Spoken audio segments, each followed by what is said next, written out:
Muchas gracias.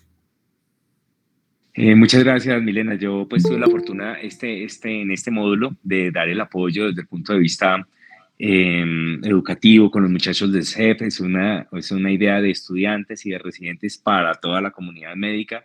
Y bueno, esta es nuestra tercera sesión, la primera de plaguicidas.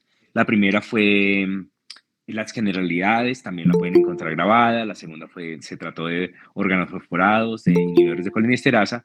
Y el día de hoy contamos con un profesor que admiramos todos aquí en Colombia, en Latinoamérica, que es el profesor Ubier Gómez. Es una persona que sabe muchísimo de toxicología, el papá de uno de los fundadores de toxicología de la Universidad de Antioquia y profesor de nosotros. Entonces, sin más preámbulos, le damos la palabra al profesor Ubier para que nos enseñe mucho de Paraquat.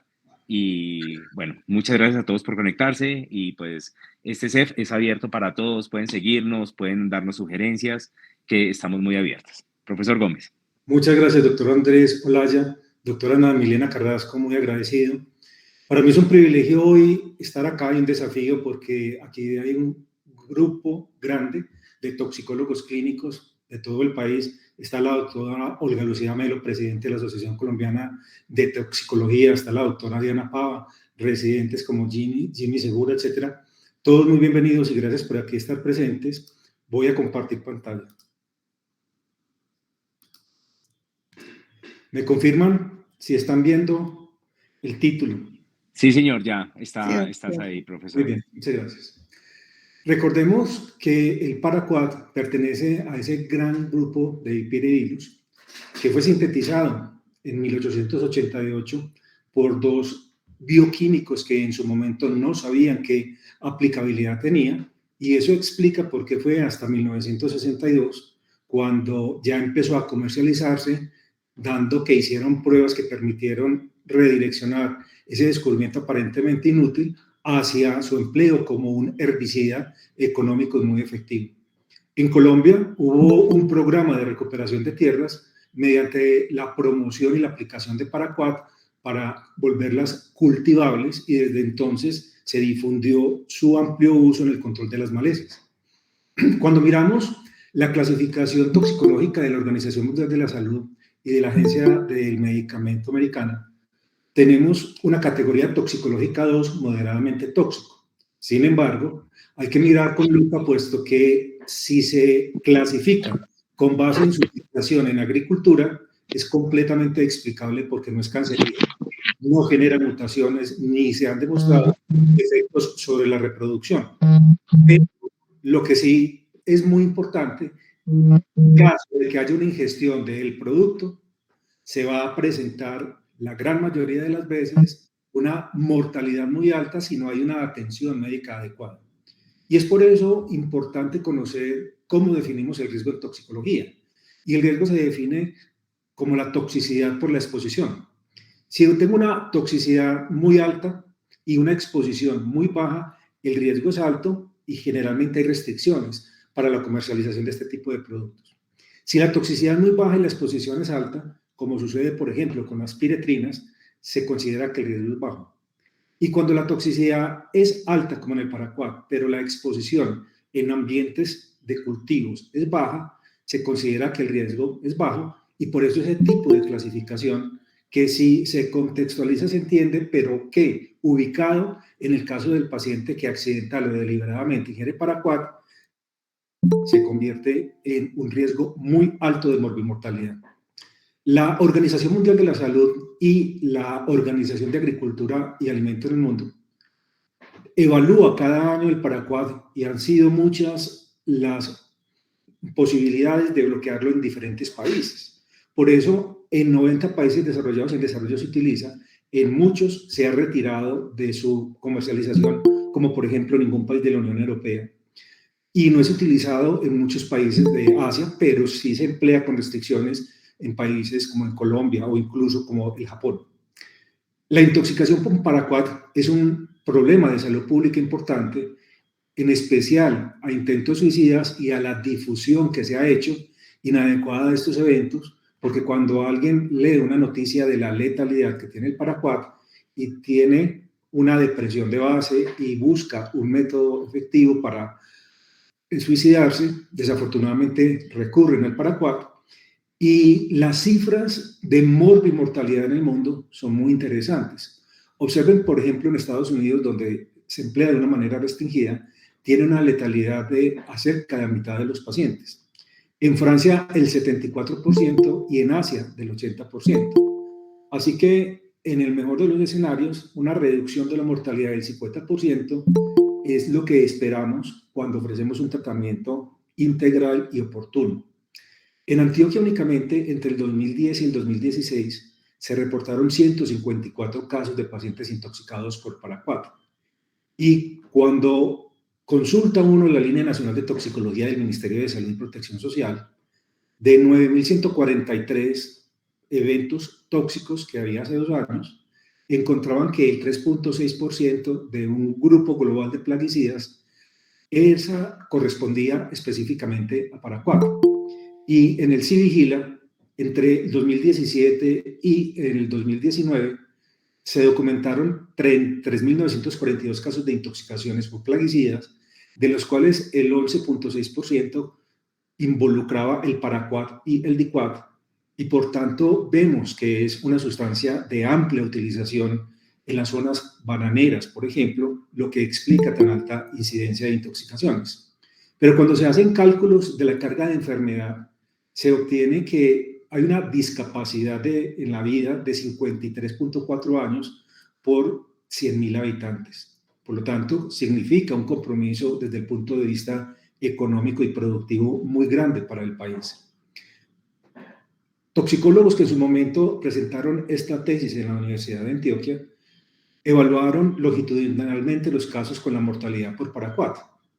Finalmente incluyeron 69 pacientes, de los que pudieron analizar específicamente 67, y la intoxicación fue fulminante en el 20% y en el 80% se consideró una intoxicación grave. La incidencia de la muerte fue de 37.3, murieron 25 pacientes, y la mediana de tiempo hasta la muerte fueron de 117 horas.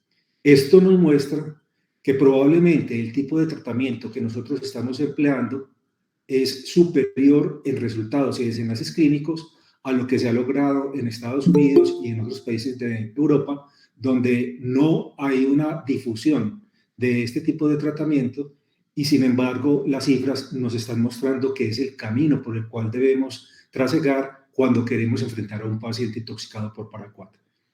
El paraquat actúa de una manera muy similar en el humano y en las plantas. Afecta el flujo de electrones, afecta la producción de energía, peroxida la membrana plasmática de las células, y en el humano también desacopla la fosforilación oxidativa y hace un proceso de oxidación acelerado, dada su característica de autorregeneración de su estado basal hacia la oxidación y luego la reducción.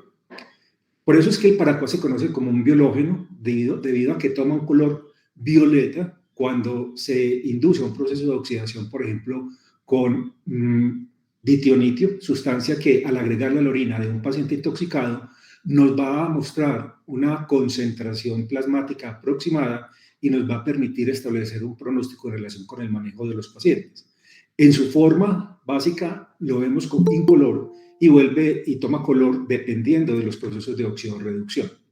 Por eso, la casa productora original del paraquat obsequia los kits que contienen bicarbonato de sodio y que contienen el ditionito, que es la sustancia que se utiliza para cambiar el color, aprovechar la característica de biológeno y determinar aproximadamente cómo está la intoxicación. Y basta con simplemente tomar 2 frascos, uno va a ser el testigo del control y el otro en el que vamos a hacer la reacción química de agregar un poco de una sustancia alcalina, que puede ser bicarbonato de sodio, y se le agrega también una pequeñísima cantidad de lo que se toma en la punta de una navaja a la muestra de orina, e inmediatamente hay un cambio de color hacia el azul que será proporcionalmente intenso de acuerdo a la concentración de paraquat y que presagia el desenlace que puede tener este paciente. Un paciente con una prueba positiva con esta intensidad de color muy probablemente va a tener un desenlace fatal. Y si nosotros calculamos aproximadamente cuál es la concentración, podemos recurrir a nomogramas, entre los cuales el de Profood ha sido empleado para determinar cuál es la probabilidad de sobrevida de los pacientes. El paraquat no es volátil y tiene una característica muy importante. Hay muchas empresas en Colombia, como ven en la parte de abajo, que están unidas en un grupo de custodia de paraquat y se mercadea porque, entre otras cosas, laboralmente sabemos que no es volátil y el tamaño de las gotículas cuando se hacen las aspersiones y aplicaciones en la formulación generan gotículas mayores de 30 micras. Por lo tanto, no hay posibilidad de una toxicidad sistémica inhalatoria por fumigar con paraquat. Esas gotículas, para poder llegar al árbol bronquial, a los alvéolos y producir toxicidad sistémica, tendrían que ser inferiores a media micra, y por eso el diámetro de las partículas es el determinante de seguridad y no hay posibilidad de que una persona desarrolle una fibrosis pulmonar ocupacional por paraquat. En relación con la toxicocinética es muy importante entender que el paraquat tiene un diámetro en nanómetros muy similar al del receptor de las poliaminas, como la putrescina, cadaverina y espermidina, y este receptor de poliaminas está acoplado al receptor beta pulmonar. Por lo tanto, ingresa a través del receptor y un paciente que se le hicieran nebulizaciones con un beta-2 agonista como salbutamol o terbutalina tendría una toxicidad mucho mayor al favorecer el ingreso de paraquat a través de los receptores beta que está acoplado al receptor de poliaminas. Y es la razón por la cual el empleo de un beta bloqueador no selectivo, el propranolol, es importante suministrárselo al paciente lo más tempranamente posible y la dosis varía entre 40 y 80 miligramos cada 8 horas hasta obtener por lo menos un descenso del 20% de la frecuencia cardíaca inicial cuando asumimos hay un beta bloqueo. Una vez que ya el paraquat ingresa al pulmón, va a presentar el proceso de oxidorreducción permanente, generando agotamiento de los antioxidantes constitutivos, la superóxido dismutasa y la catalasa, y llevando entonces a la necesidad de emplear el glutatión como agente antioxidante, que una vez se agota, va a ser seguido de una rápida lesión tisular que explica la ausencia en las primeras horas, pero que a las 24 horas puede uno evidenciar las quemaduras en la boca, en el tracto gastrointestinal y la afectación sistémica de su absorción, concomitante con la depresión del glutatión y los antioxidantes. Una pequeñísima fracción del paraquat es eliminado por vía renal. El 90% se excreta, hablo del metabolizado, pero el 90% se elimina sin cambios y se puede detectar tan rápido como una hora después de haber ingerido mediante la prueba del ditionitio.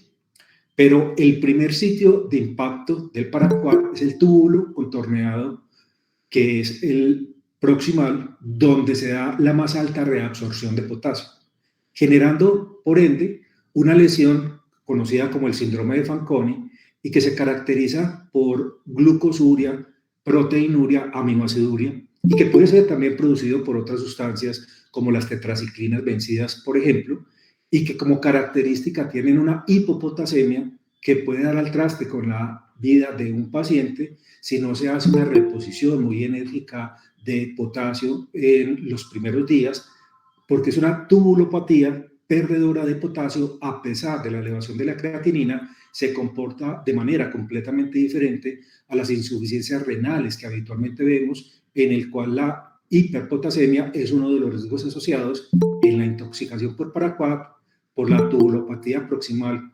La peroxidación del túbulo genera pérdida de potasio y analicemos entonces cuál es el proceso que lleva a ese daño sistémico que es tan grave. El paraquat sufre un proceso de oxidorreducción y emplea la NADPH, que está aportando electrones en la cadena respiratoria en el complejo 1 y se convierte en NADP. Este NADPH también es muy importante para convertir la glucosa 6-fosfato por acción de la glucosa 6-fosfato deshidrogenasa en el 6-fosfogluconato y alimentar la vía de las pentosas en funciones específicas cerebrales. Por lo tanto, el paraquat pierde una de sus positividades, pero simplemente con la respiración y en presencia del oxígeno pulmonar va a generar un oxígeno desapareado y va a recuperar su positividad inicial para volver al proceso. Así que tenemos una lanzadera química permanente de aniones superóxidos de oxígenos desapareados. Normalmente nuestro organismo cuenta con la superóxido dismutasa, que es dependiente de magnesio para convertir los aniones superóxido en peróxido de hidrógeno menos oxidante, menos lesivo, pero todavía con capacidad de atacar tejidos. Y en presencia de oxígeno y por acción de la enzima catalasa, degrada el peróxido de hidrógeno en agua, oxígeno y lo neutraliza. Estos son los dos primeros mecanismos que el organismo empieza a emplear a fin de neutralizar el paraquat y evitar la aparición de la lesión. Pero tanto la superóxido dismutasa como la catalasa son agotables. Y ahí es donde entra de una manera muy fundamental el glutatión a través del suministro de N-acetilcisteína como precursor, y donde esos oxígenos que están llevando por su característica de estar desapareados a oxidación son convertidos por el glutatión en hidroperóxidos lipídicos inicialmente y alcoholes estables no reactivos. Debemos tener una buena cantidad de glutatión para que a través de la glutatión reductasa se tenga la capacidad de generar la neutralización y la reducción del paraquat, y esto depende de NADPH. Y sabemos que el NADPH se agotó en el primer paso cuando se regeneraba, y por lo tanto vemos la necesidad de la caída del glutatión, y por ende hay que aumentarlo parenteralmente a través de la N-acetilcisteína para tener como la principal fuente de neutralización de los hidroperóxidos lipídicos e impedir que esos radicales libres no neutralizados reaccionen con las membranas celulares y llevan a que las mitocondrias pierdan energía. El paraquat es una mitocondriopatía, llevan a que los ribosomas no produzcan proteínas y los lisosomas se desestabilicen vertiendo su contenido lítico al interior de las células, que se traduce en una peroxidación de los lípidos, cuyo metabolito es la malonildihaldehído, que puede ser medida y que aumenta tremendamente en la intoxicación por paraquat. Así que cuando nos enfrentamos a este proceso bioquímico, vamos a ver que con el agotamiento del glutatión, la superóxido dismutasa, la catalasa, viene la oxidación de los tejidos, y este es el aspecto, por ejemplo, de la lengua de un par de pacientes, y vemos como también en el paladar hay aparición de úlceras que son producto de la peroxidación y que solamente se manifiestan cuando han transcurrido varias horas después de la intoxicación y se ha agotado la capacidad antioxidante. Generalmente lo que vemos en la cavidad oral se ve también en el esófago, se ve también en el estómago, y es una lesión que uno puede sacar membranas, y tiene un aspecto difteroide que, igual que la difteria, se presenta sangrado cuando la membrana se esfacela. Pero la causa fundamental del daño lo constituye el pulmón. Si bien es una playa de síntomas, la falla respiratoria está acompañada de una falla renal transitoria que es susceptible de ser reversible. La presencia de lesión de las mitocondrias lleva a disminución de la generación de energía y, por lo tanto, hipotensión y bradicardia. Pero lo verdaderamente grave es el ingreso masivo del paraquat a través del receptor beta al pulmón y el inicio del agotamiento de la superóxido dismutasa catalasa, posterior agotamiento del glutatión, peroxidación lipídica de las membranas y evolución hacia la fibrosis, que puede generar la muerte incluso hasta después de un mes de iniciada la intoxicación, debido a una fibrosis pulmonar progresiva cuando ya se ha recuperado el resto del organismo. Y es por eso que cuando miramos un rayos X de tórax normal y miramos uno de un paciente con paraquat, vemos ese proceso de fibrosis rápidamente progresivo que genera una insuficiencia respiratoria, y cuando el paciente empieza a retener CO2 y la PC2 es superior al 50 y la presión de oxígeno inferior al 50, lo denominamos el cruce de la muerte, porque es predecible que ese paciente va a fallecer. Entonces, cuando tenemos un paciente, establecer el pronóstico puede ser importante, y no siempre tenemos posibilidad de medirlo porque requiere de técnicas especiales, de un HPLC con una columna particular. Así que la posibilidad de medirlo con exactitud lo hemos hecho a nivel experimental, pero no está ampliamente disponible. Los niveles de paraquat podría ser una de las alternativas de medición, pero no la tenemos. Hay que mirar otros factores que pueden contribuir a la morbimortalidad, como la presencia de acidosis metabólica, la elevación de la creatinina y la aparición de lesión hepatocelular evidenciada con aumento de las bilirrubinas y de las transaminasas, también la leucocitosis superior a 15.000 establece un pronóstico ominoso en relación con los pacientes. Si se toma un electrocardiograma, que es uno de los exámenes que deben ser rutinarios en todos nuestros pacientes intoxicados, el paraquat va a tener una prolongación del QT secundario a dos eventos. Uno, la mitocondriopatía, al disminuir la generación de energía, y dos, por la lesión del túbulo contorneado proximal con la pérdida de potasio y también con pérdida de magnesio. Es muy importante entonces que nosotros monitoricemos a los pacientes y recuerden que a simple vista, cuando uno traza una línea que divide en dos unidades iguales, la distancia RR, la onda T siempre debe quedar en la primera mitad. Si esa línea que divide en dos mitades iguales la distancia RR toca la onda T, o peor aún, si la T la sobrepasa, el QT está muy prolongado y de ahí que adicional al tratamiento hay que tener precaución con eventuales medicamentos que empleemos para el tratamiento del paciente y que también pueden prolongar el QT. Si, por ejemplo, a un paciente se le coloca un antihistamínico parenteral, si se le coloca un medicamento antipsicótico por agitación, vamos a tener contribución a la prolongación del QT y recuerden que la pérdida de energía lleva a la bradicardia, requisito indispensable para que un QT prolongado pueda llevar a desencadenar la taquicardia ventricular polimorfa, así que es bien importante en estos pacientes hacer reposición de los niveles de magnesio, pero también de los niveles de potasio por un catéter central, ya que generalmente no alcanza uno a reemplazar adecuadamente con la cantidad de una ampolla por cada 500 centímetros de cristaloides que le esté suministrando. Llega uno a utilizar los 40 miliequivalentes por litro y todavía la hipopotasemia puede poner en riesgo la vida del paciente.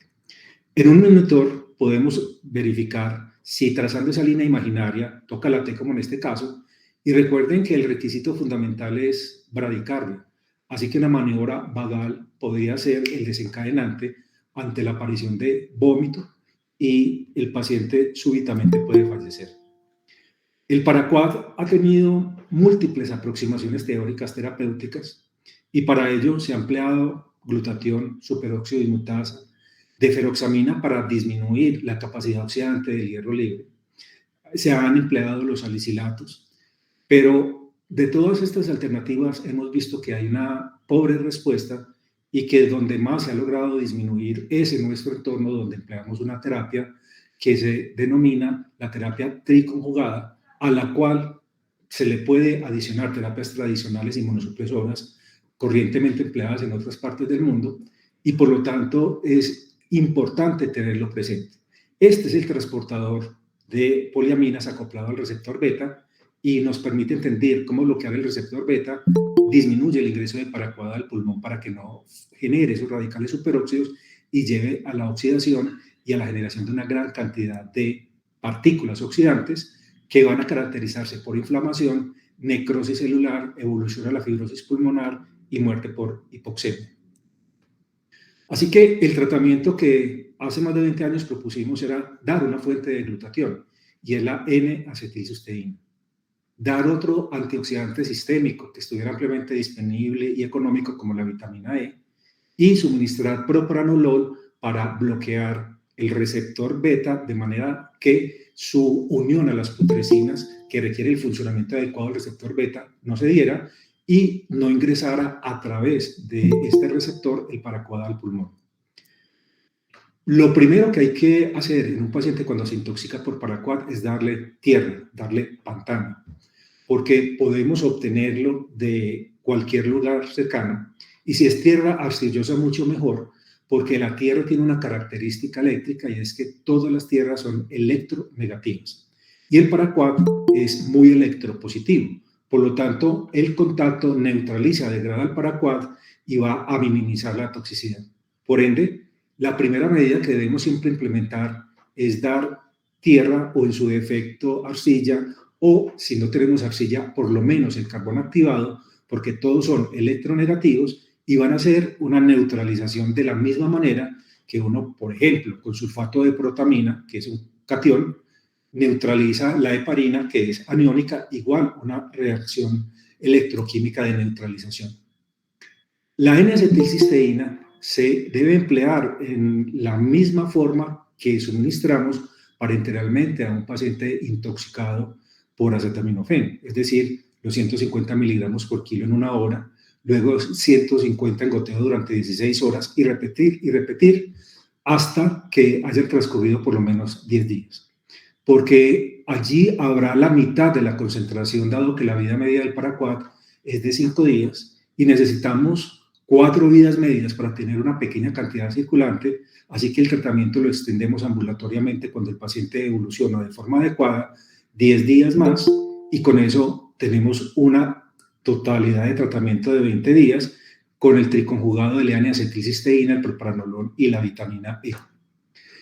En una de las publicaciones que se hicieron en el 2016, uno de los toxicólogos en su momento residente, el doctor Jorge Marín, presentó 10 casos de pacientes que él trató en el hospital donde hace asistencia clínica.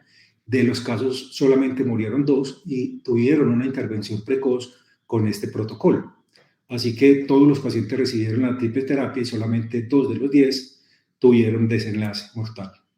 Debido a esto, cuando se hizo la guía para el manejo de emergencias toxicológicas, que fue patrocinada por también la Organización Panamericana de la Salud y la Organización Mundial de la Salud, escribimos un capítulo al respecto del paraquat y la necesidad de considerar siempre este tratamiento triconjugado, pero un tratamiento que se hace habitualmente en el exterior es la administración de ciclofosfamida y de metilprednisolona, que no son alternativas excluyentes, sino que el tratamiento triconjugado de N-acetilcisteína, propranolol, vitamina E, se puede en pacientes muy graves complementar con el manejo de la ciclofosfamida, 15 miligramos por kilo en 200 mililitros de dextrosa para pasar en 2 horas cada 24 horas y la metilprednisolona en la misma dosis de 15 miligramos por kilo también en dextrosa para pasar cada 24 horas y se dan 2, máximo 3 dosis.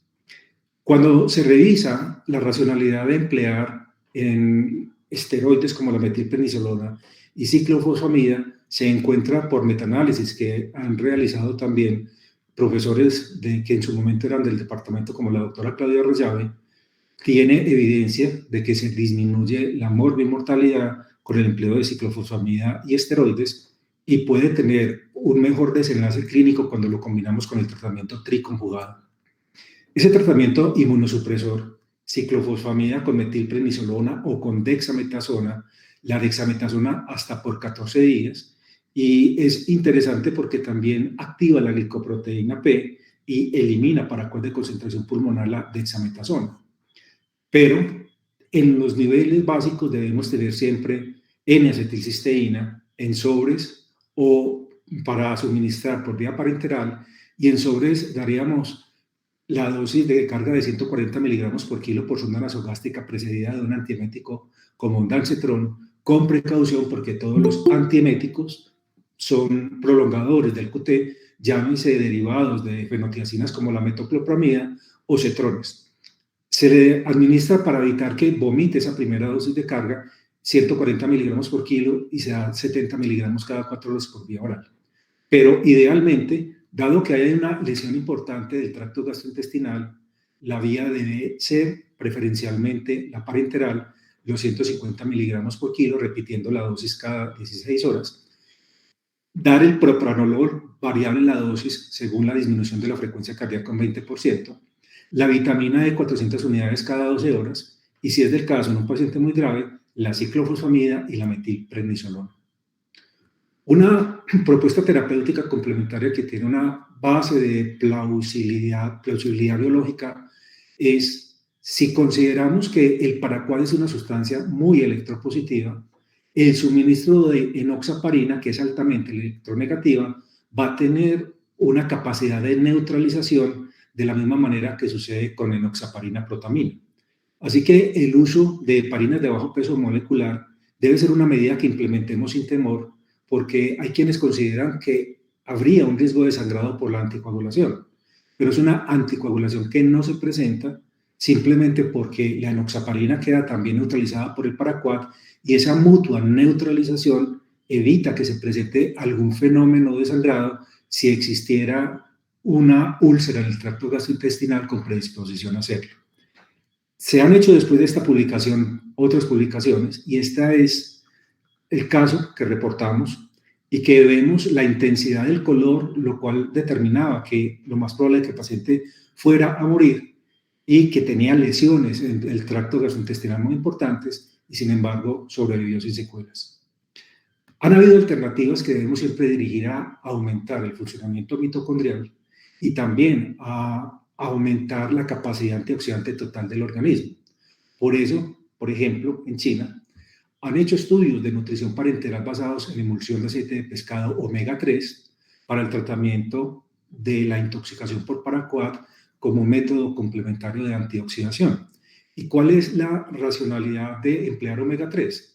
Que el ácido linoleico, que es el omega 6, produce prostaglandinas inflamatorias, pero el omega 3, el ácido linolénico, produce el ácido eicosapentanoico y una serie de eicosanoides derivados de este omega 3 que tienen efecto antiinflamatorio al controlar leucotrienos y prostaglandinas y tromboxanos que participan en la inflamación. Por lo tanto, nosotros también deberíamos considerar la posibilidad de dar omega 3 al menos por vía oral, y recordemos que los omega 3 también pueden ser de procedencia vegetal y que tenemos en el mercado las semillas de aceite de chía. El aceite de chía tiene una fuente muy rica en omega 3, tenemos el aceite de linaza y tenemos el aceite de Sacha Inchi, tres posibilidades para complementar en esos pacientes, dándole por vía oral por lo menos una cucharada cada 8 horas durante el proceso de recuperación de la intoxicación.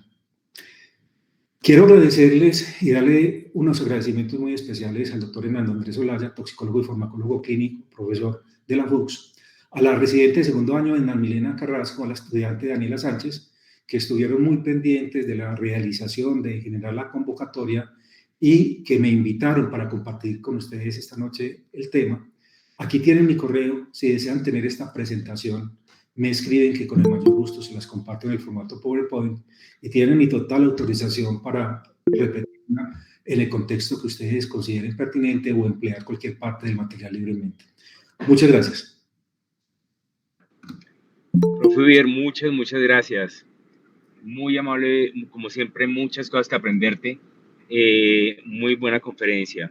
Yo no tengo ninguna pregunta. Adelante, Edna. Doctor, muchas gracias por el agradecimiento y muchas gracias por participar y hacer parte de esta charla. Bueno, abrimos el chat para iniciar con las preguntas. Quienes estén interesados pueden realizarlas. Doctor, hay una pregunta que ya tenemos pendiente, sí. Que es, con su experiencia, doctor, que ha tenido ante el manejo del paraquat, ¿cómo ha evidenciado la sobrevida en estos pacientes? Sí, afortunadamente la gran mayoría de los pacientes tienen una recuperación total. De hecho, uno piensa que la fibrosis es irreversible y que va a quedar con una secuela permanente.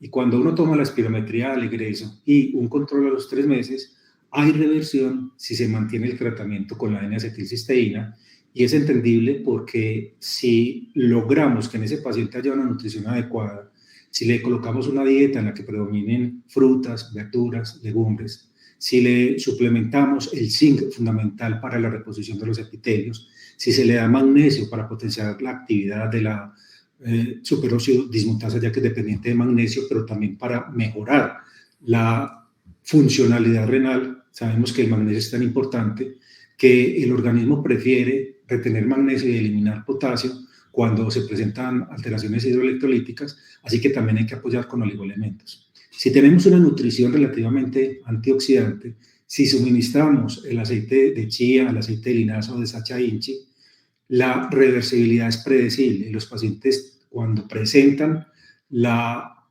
espirometría de control, los que tenían lesiones graves quedan moderados y los moderados quedan normales.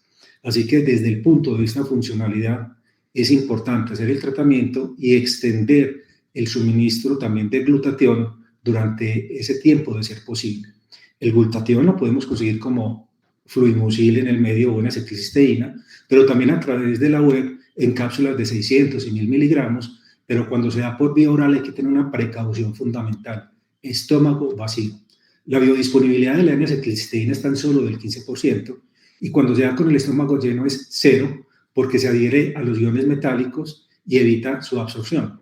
Cosa que también podemos utilizar de manera positiva cuando consumimos, por ejemplo, arroz o pescado que tienen mercurio constitucionalmente debido a la contaminación ambiental.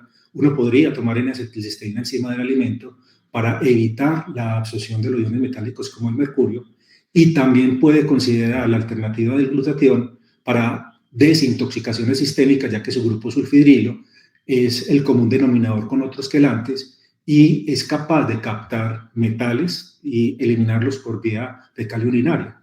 Entonces, la piedra angular del tratamiento continúa siendo la N-acetilcisteína para la reversibilidad de la oxidación.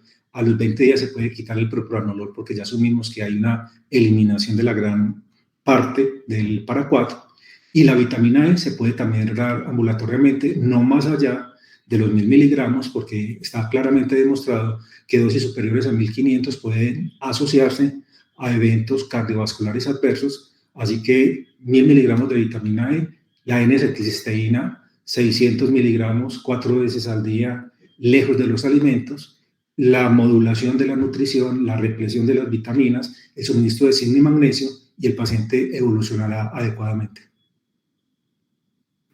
Muchas gracias, profe. Tenemos otro participante, William Andrés Rosso, quien levantó la mano. Buenas noches a todos, buenas noches especialmente para el doctor Ubier. Mi nombre es Andrés Rosso, soy residente de primer año de la Fundación Universitaria de las Ciencias de la Salud en la especialidad de toxicología clínica. Muchas gracias al doctor Ubier por nuestra invitación, por aceptarla, por su tiempo, y a todos los presentes también por, pues digamos, estar acá. Muy interesante la charla, muy precisa me pareció. Muchísimas gracias, doctor. Gracias. Una pequeña pregunta. Teniendo en cuenta pues, los beneficios terapéuticos que nos menciona y teniendo en cuenta pues, todo el desarrollo fisiopatológico de la intoxicación por paraquat y en la terapia triconjugada, principalmente con el propranolol y la vitamina E, que en nuestro medio lo conseguimos o tenemos en disposición principalmente en vía oral, y pues también teniendo en cuenta el comportamiento cáustico y corrosivo del paraquat en fases tempranas y fases iniciales y precoces, ¿qué parámetros clínicos o parámetros de predictores nos podría usted mencionar para iniciar de una forma temprana ante el riesgo de una perforación o daño directamente del tubo digestivo secundario y el riesgo-beneficio entre el uso de estos medicamentos a de pronto esperar y hacerlo de una forma un poco más aguda? Muchas gracias, doctor. Muchas gracias a ti por la pregunta. Y siempre que se presenta esa lesión oxidativa tisular, existe un riesgo teórico de la ruptura, especialmente esofágica, porque recordemos que el esófago tiene todas sus capas muy delgadas y muy lábiles a cualquier tipo de lesión. El caso es que solamente he tenido un caso de una perforación esofágica y probablemente fue durante un lavado gástrico antes de remitirlo. Ya tenía signos de una mediastinitis y obviamente el paciente falleció. Con excepción de ese caso, los demás han sido sometidos incluso a evaluación endoscópica para verificar el grado de las lesiones en el tracto gastrointestinal, pero la posibilidad de una rápida recuperación durante el tratamiento y la neutralización de la oxidación sistémica que se está generando favorece también que la recuperación sea supremamente rápida.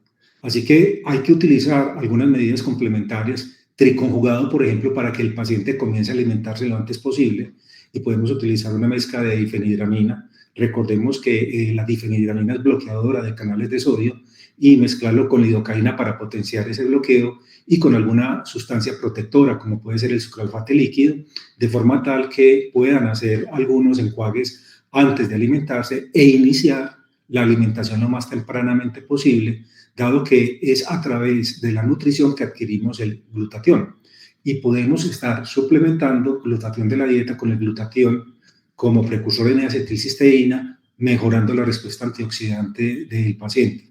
Y si a eso le sumamos la administración de sustancias que tengan omega 3, como los aceites que referencié, pues podría ser también una manera adicional de generar energía para que se derive hacia la reparación tisular y con seguridad recuperan muy rápidamente. La posibilidad de ruptura esofágica es poca y la gran mayoría de las veces no queda ninguna secuela como estenosis esofágica, ya que la lesión es muy superficial y eso también favorece que no se presente lo que estamos acostumbrados a ver con los ácidos o bases fuertes, que es una pérdida muy grande del epitelio. Aquí simplemente es una oxidación, una peroxidación lipídica de las capas superficiales con completa integridad de las capas profundas, y eso permite obtener la recuperación sin ningún tipo de secuelas. Muchísimas gracias, doctor. Muy claro, muy amable. Gracias, doctor William. Muchas gracias, doctor. La siguiente en levantar la mano fue Isaura. Tiene la palabra. Doctora Isaura, recibe un abrazo en la distancia. Una profesora muy admirada. Adelante, doctora. Creo que se retiró. Sí. Creo que se retiró. Sí, sí, bueno, vi un mensaje que dio una felicitación. Hay otra pregunta, doctor Ubier, con relación a emulsiones lipídicas y utilidad en estos pacientes. ¿Qué concepto tienes de eso? Recordemos que nosotros tenemos la posibilidad de tratar muchas intoxicaciones con emulsiones lipídicas por ese efecto, uno, de un suministro adicional de energía para el funcionamiento mitocondrial, el efecto esponja al capturar sustancias que son liposolubles, pero también el efecto de antagonizar sustancias adheridas a canales que se generan con bloqueo, como por ejemplo los tricíclicos, que son potentes bloqueadores de canales de sodio. Las emulsiones lipídicas con específicamente omega 3 no son tan ampliamente disponibles, pero la gran mayoría de los pacientes reinicia la vía oral 24 a 48 horas después de la intoxicación, así que poder darle una cucharada de aceites naturales ricos en omega 3, como el aceite de linaza, el aceite de Sacha Inchi, el aceite de semillas de chía, puede ser una alternativa tanto nutricional como reparativa para generar prostanoides que favorezcan la recuperación tisular.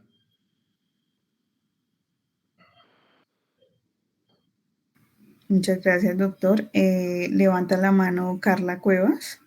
Doctora Carla, adelante. Hola, ¿qué tal? Buenas noches a todos. Yo quisiera saber si desde el laboratorio el dosaje de paraquat en orina tenía alguna contribución significativa tanto en el diagnóstico como en el seguimiento del paciente. En los procesos investigativos que hicimos en la Universidad de Antioquia para validar esta intervención terapéutica, hicimos la cuantificación en sangre, que es como originalmente se reportó en el nomograma de Proudfoot. Así que tomábamos la muestra de sangre en tubos de tungsteno y había una columna de HPLC específica para la determinación en sangre que con mucha precisión nos permitía predecir mortalidad, y esa mortalidad predicha en el nemograma, que era de los pacientes que seleccionábamos, 90% sobrevivieron la mitad, lo que nos confirmaba que había toda una racionalidad de hacer un énfasis en la capacidad antioxidante del organismo para neutralizar el proceso y mejorar el desenlace. En orina se ha hecho muy empíricamente porque existe la tirilla en la cual uno puede verificar y le da una aproximación que puede tener un dígito de diferencia con la concentración sérica, así que permite dar una orientación, pero no es tan precisa, puesto que lo más importante investigado como representativo y predictor de complicaciones es la medición de paraquat sérica en tubos de tungsteno. Perfecto, muchísimas gracias. A ti por la pregunta. Muchas gracias. Doctor, preguntan que si el uso de oxígeno suplementario, ¿en qué momento puede ser ya seguro en el paciente intoxicado por paraquat? Nunca, porque si lo colocamos al comienzo, estamos favoreciendo la generación de aniones superóxido, y si lo colocamos después, que todavía hay algo de paraquat circulante, estamos lesionando el pulmón. Por lo tanto, el oxígeno solamente se debe reservar para aquellos pacientes que hacen el cruce de la muerte, es decir, que tienen una PC2 superior al 50 y una PO2 inferior al 50%. En ese momento les empezamos el oxígeno, pero recuerden que la dificultad respiratoria en estos pacientes es tan mayúscula que hacen enfisema subcutáneo por ruptura a nivel pulmonar, y es muy dramático para las personas ver a alguien con un enfisema que hasta el rostro le puede desfigurar. Por lo tanto, lo que hay que hacer cuando se llega a ese momento, para controlar esa angustia y ese desespero del paciente por respirar, esa hambre de aire, es empezar a colocar morfina hasta que desaparezca la dificultad respiratoria. Y uno puede empezar a colocar 3 miligramos cada 3 minutos hasta que esa frecuencia respiratoria disminuya, hasta que el paciente se tranquilice, y la totalidad de la dosis empleada para controlar al paciente, supongamos, fueron 12 miligramos, esa cantidad total dividida 2 se coloca cada 4 horas, es decir, seguiría con 6 miligramos cada 4 horas. Y entre una y otra dosis se puede dar la mitad del rescate de la dosis de mantenimiento, es decir, 3 miligramos, en ese caso hipotético, de que hubiera requerido 12 para recuperarse de su dificultad respiratoria.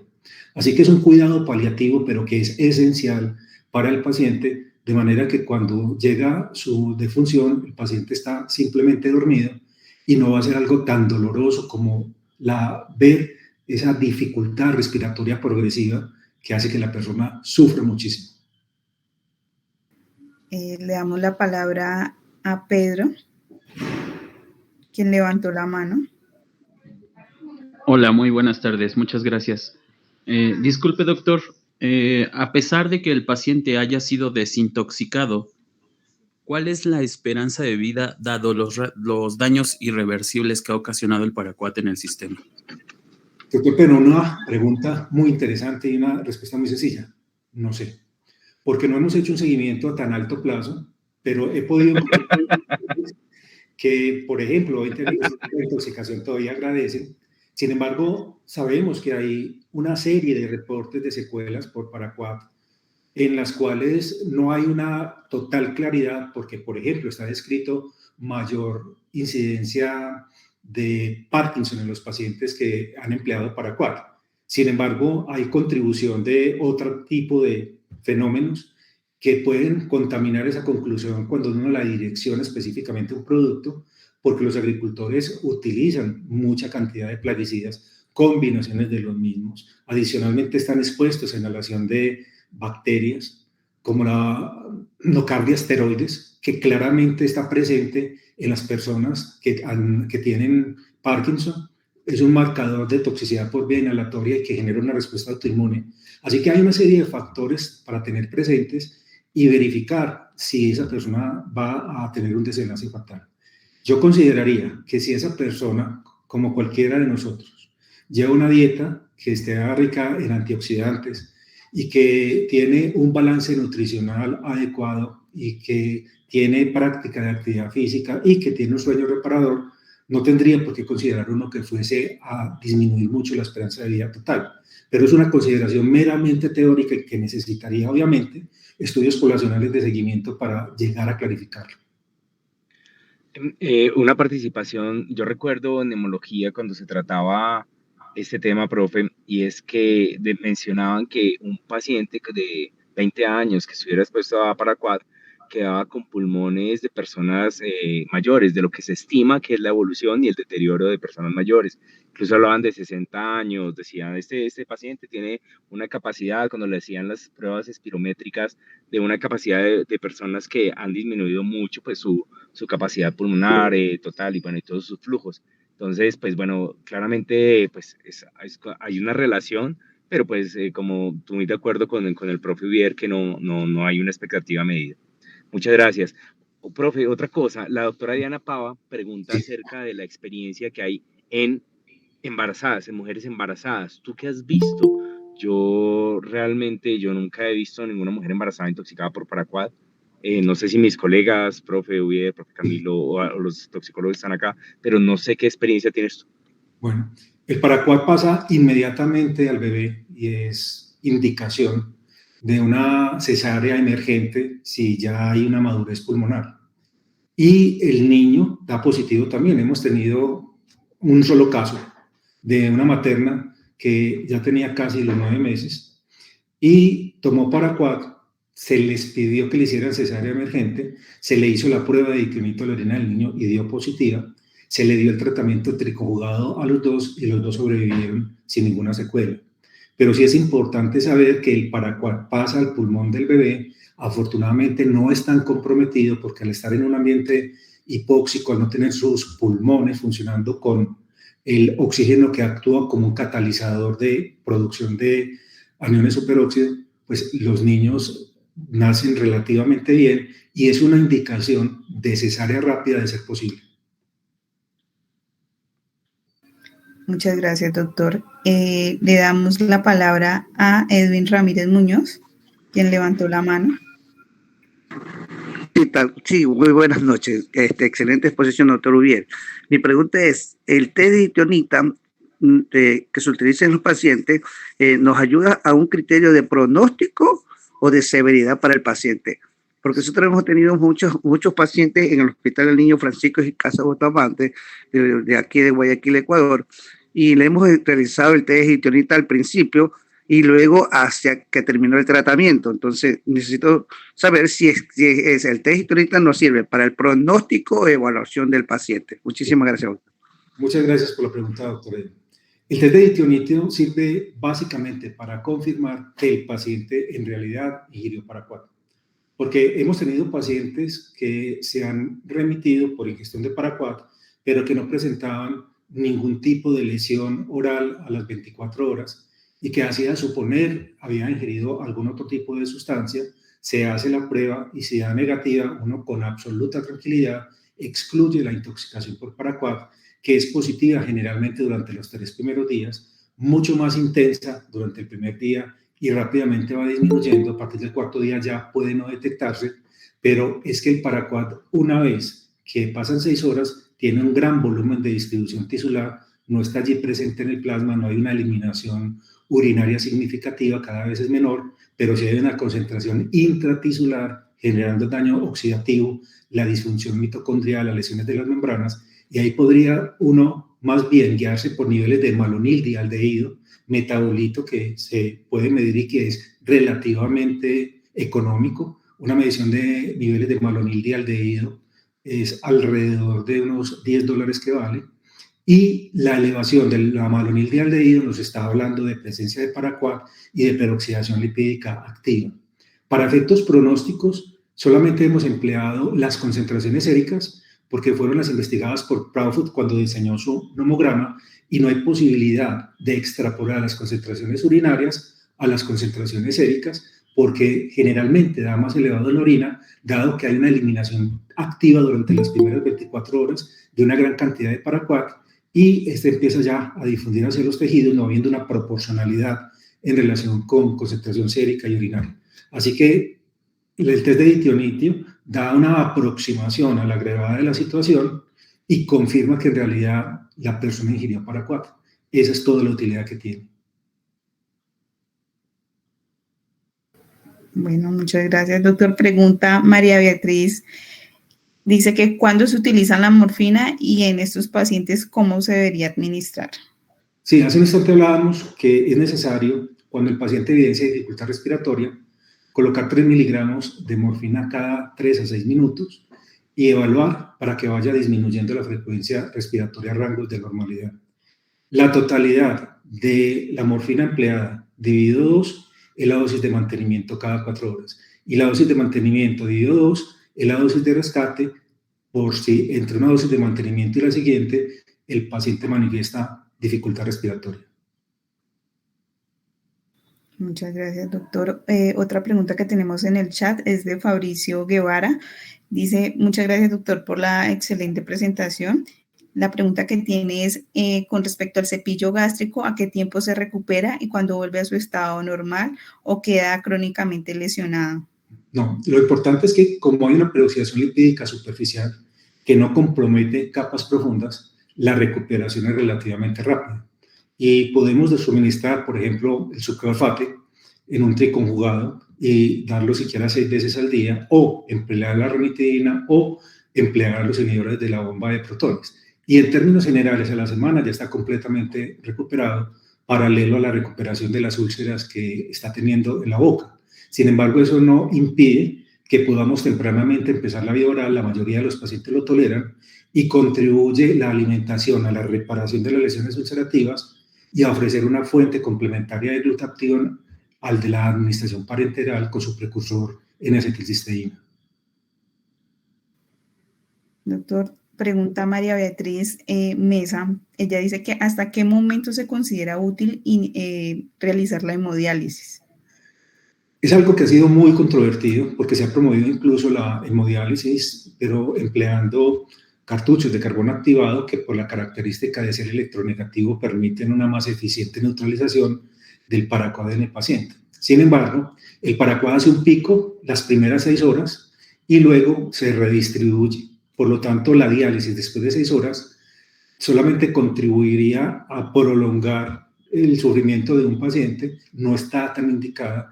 Se puede dializar en el caso, por ejemplo, de un trastorno hidroelectrolítico, cuando hay una hipopotasemia muy grave, se podría considerar, pero habitualmente no es necesario, ni hay ningún estudio que haya demostrado validez después de las 6 horas. Así que si tempranamente se puede hacer, maravilloso, pero después de 6 horas queda a criterio del médico y la gran mayoría de las veces no modifica sustancialmente el pronóstico como tratamiento único. Si desean hacer la diálisis, compleméntelo con el triconjugado y tampoco es una contraindicación para dar el esteroide de la ciclofosfamida si es necesario, pero no se indica después de 6 horas. Muchas gracias, doctor. Franklin Samuel Toledo nos hace una pregunta, ya para finalizar. ¿Cómo podríamos diagnosticar a un paciente intoxicado por paraquat de entrada? Lo primero es tener el ditionitio, porque una hora después de ingerir el paraquat, si uno le agrega a ese tubo de ensayo con la orina del paciente y otro tubo testigo para comparar la intensidad del cambio de color, alcaliniza la muestra de orina con bicarbonato y agrega un poquito de ditionitio, inmediatamente la presencia de un color azul confirma. Pero también hay que simplemente sospecharlo por el nombre, el más común gramoxone, pero hay gramurón, gramafin, un montón, y virar si esa persona empieza a presentar rápidamente úlceras orales que no vemos con la ingestión de otro tipo de plaguicidas. Entonces también, frente a la duda, lo que permite inmediatamente confirmar o excluir es la prueba de ditionitio de paraquat en orina, y en las siguientes 24 horas la aparición de úlceras cuando les llegue un paciente que ingirió un plaguicida y tenga quemaduras orales es paraquat y hay que iniciar el tratamiento triconjugado, hay que darle la tierra, y de no ser paraquat no vamos a tener ninguna complicación grave en ese paciente, y de serlo le vamos a salvar la vida. Pero la medida más importante, más fundamental, sin la cual no hay una buena evolución, es dar tempranamente por vía oral la tierra para neutralizar en el tracto gastrointestinal el paraquat, y de hecho no debe dar 1 gramo de tierra por kilogramo de peso del paciente cada 4 horas, máximo cada 6. 4 o 6 veces al día hay que dar la tierra para poder hacer una limpieza total del tracto gastrointestinal. Y de esa manera el tratamiento farmacológico complementario es efectivo. Pero si no se hizo énfasis en la decontaminación temprana, no vamos a obtener una buena evolución en el paciente.